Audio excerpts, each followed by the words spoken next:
What's up? You're in the Beat Sessions. I'm your host, Mitchell Weary. We're looking at a brand new record from Night Ranger entitled ATBPO. They released that on August 6th.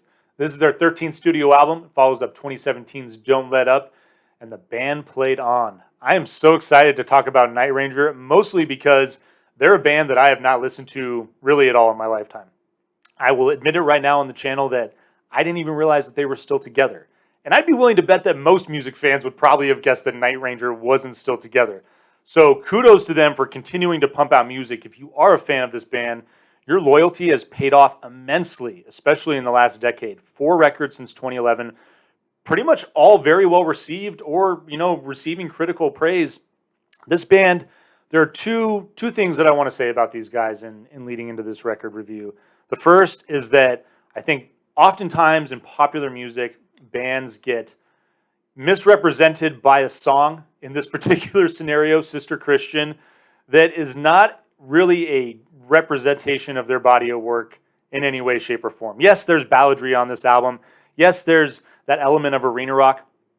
But going back and listening to Night Ranger, that's why I started this channel, is to get into bands like this and throw away those old opinions.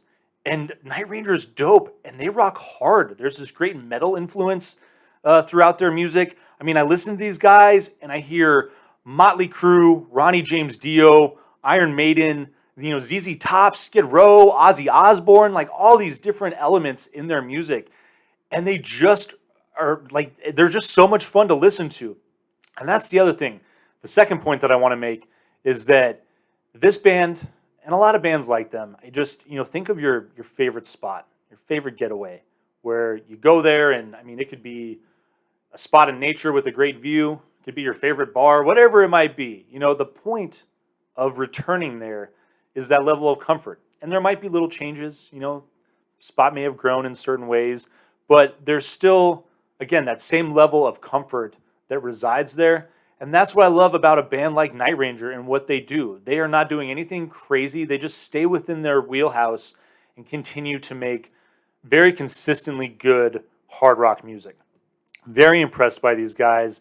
If you're not familiar with them, throw your old opinions like mine aside and check out just their last 4 records. Just look at the last decade's worth of work. And I think you'll have a good time doing it, especially if you are a metal fan. This thing opens up with Coming For You. It's definitely got that Motley Crue style heaviness to it. Great chorus on that. Bring It All Home to Me is the second track.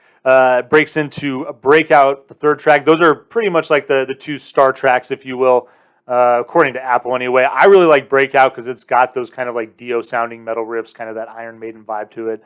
And there's just great riff work throughout this album and a lot of great guitar solos as well, which you get both on Bring It All Home to Me and Breakout.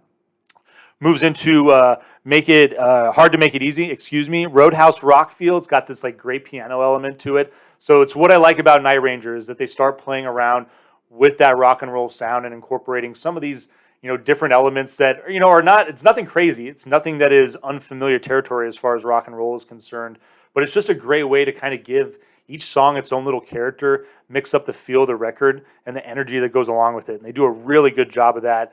Can't Afford a Hero, we get that balladry that comes in at the 5th track. And I'm really digging the 8th track, The Hardest Road, is another ballad. Great piano work in there and great guitar solos. And then I really like the song Monkey. It's good, hard, fast rockin' affair. It's definitely almost like on the border of punk, but really loving just the heaviness of that song. And then the last 2 tracks, The Lucky Man and Tomorrow, you can definitely just get the feel lyrically on both those songs. Great rock and roll tracks, great guitar work on those, but the feel of a band that is just having fun and very happy to have the opportunity to continue making music. And it's really cool to see them honestly making probably some of the best music of their career towards the back end of it. So vinyl please on Night Ranger. Kudos to these guys. I hope you enjoy this record. I hope you find this review helpful as well. Please like this video and share it. Subscribe to the channel. Check out the live show when it returns on September 12th. And we will see you next time on the Beat Sessions.